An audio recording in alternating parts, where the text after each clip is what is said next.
Ukrainian officials are reportedly planning to demand that Washington send Tomahawk missiles to Kiev and allow their use against targets deep inside Russia before President Joe Biden's term is up, a Ukrainian lawmaker has told Politico.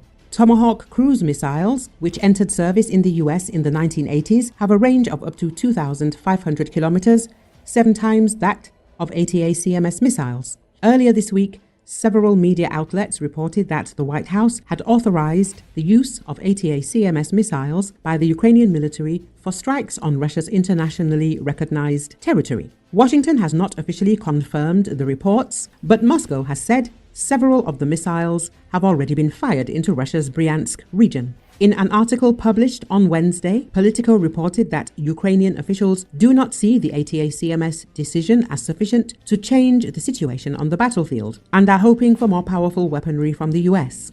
According to Egor Cherniev, a Ukrainian member of parliament and head of the country's delegation to the NATO Parliamentary Assembly, Kiev is considering approaching the Biden administration to allow the use of Tomahawk missiles to hit Russian military factories that are currently out of Ukraine's reach. He noted that Ukrainian officials are concerned that the incoming Trump administration may be more hesitant to grant such authorizations and could instead use them as leverage or as an argument in negotiations with Russians. But we will have 2 months prior to this probable decision. At least for now, we have this time, Cherniev said. The potential transfer of Tomahawk missiles to Ukraine was previously reported to be one of the secret points of Vladimir Zelensky's so-called victory plan, which he published last month. The New York Times claimed, citing a senior US official, that the missiles were requested as part of a proposed non-nuclear deterrence package given their range.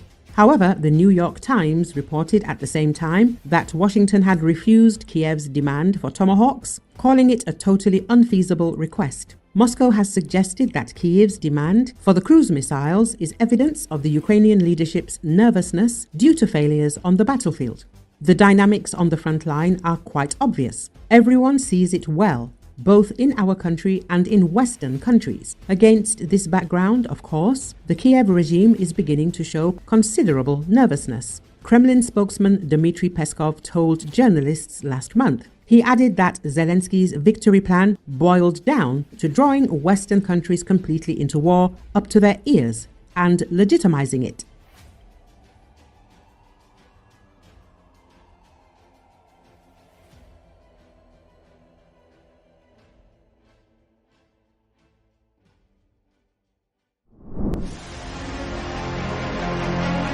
Washington's decision to lift restrictions on Ukraine's ATACMS missile strikes on Russia has caused a stir among Kremlin propagandists. Gazprom Media Deputy General Director and ardent Putinist Tina Kandelaki is threatening to strike Cyprus and the UAE. The propagandist made a bold statement on her Telegram channel. Kandelaki threatens to strike at US, UK and French bases in Cyprus and the UAE. At the same time, according to her version, it will not be Russia that will take revenge on the West for ATACMS, but militants from Syria and Lebanon. The various armed groups in these countries could very well have their missiles go astray and strike by accident. The US and other NATO countries have many military bases around the world located near hotspots where long-range and high-precision weapons could suddenly appear. This is exactly what Putin warned about back in June. Didn't you listen? It's your own fault, the propagandist wrote. It is significant that Kandelaki threatens to take revenge on the sly and with the help of others. Apparently, even she realizes Russia's inability to confront the West openly in direct conflict. If Cyprus initially sided with Ukraine in the current war, the UAE tried to maintain neutrality. This country became a mediator between Kiev and Moscow in the issue of exchanging prisoners of war. The Emirates are very loyal to the Russians.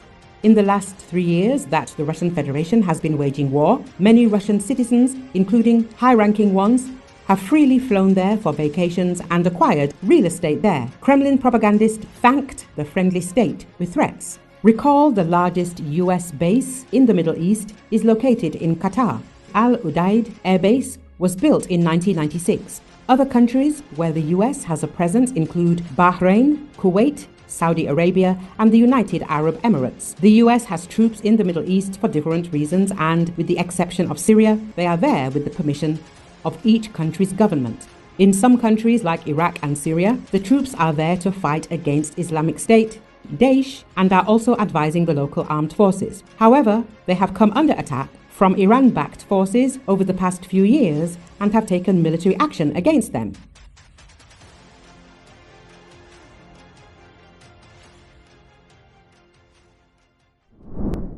President Vladimir Putin on Thursday said Russia had tested a new intermediate-range missile in a strike on Ukraine, and he warned that Moscow could use it against countries that allowed Kiev to use their missiles to strike Russia. In a nationwide TV address, he said that it struck a missile factory in the city of Dnipro, which had been one of the most well-known producers of missiles since Soviet times. The president added that Thursday's strike on Ukraine came in response to Ukrainian strikes on the Russian territory in which US and British missiles were used earlier this week. Putin warned that Western defenses were powerless to stop the new missile, which he called the Orshnik, and that it could be used to attack any Ukrainian ally whose missiles were used to attack Russia. He also said Russia would issue advance warnings if it launches more strikes with the Orshnik against Ukraine to allow civilians to evacuate to safety, something Moscow hasn't previously done. Putin's announcement came hours after Ukraine claimed that Russia launched an intercontinental ballistic missile overnight at the central Ukrainian city of Dnipro. But American officials said an initial US assessment indicated the strike was carried out with an intermediate-range ballistic missile. Наши ракетчики назвали ее «Орешник». Испытания прошли успешно. Цель пуска достигнута. На территории Украины в городе Днепропетровске поражен один из крупнейших и известных еще со времен Советского Союза промышленных комплексов, который и сегодня производит ракетную технику, другое вооружение.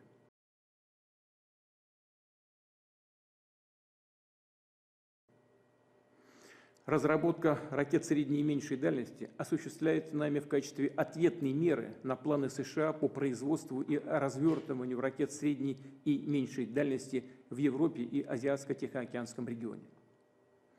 Полагаем, что США совершили ошибку, разрушив в одностороннем порядке в 2019 году под надуманным предлогом договор о ликвидации ракет средней и меньшей дальности.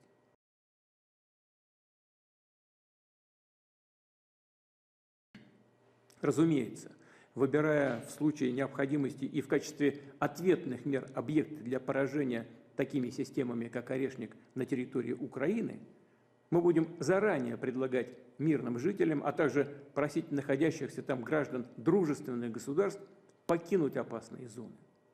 Будем делать это по гуманитарным соображениям. Открыто, публично, без опасения противодействия со стороны противника, также получающего эту информацию.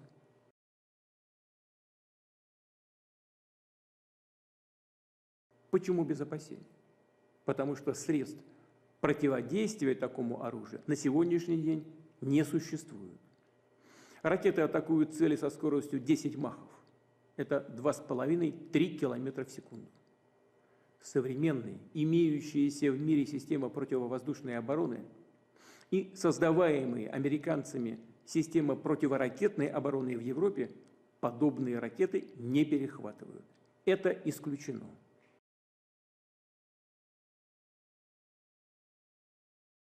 19 ноября 6 оперативно-тактическими ракетами ATACMS производства США и 21 ноября в ходе комбинированной ракетной атаки системами Storm Shadow производства Великобритании и HIMARS производства США были нанесены удары по военным объектам на территории Российской Федерации, в Брянской и Курской областях.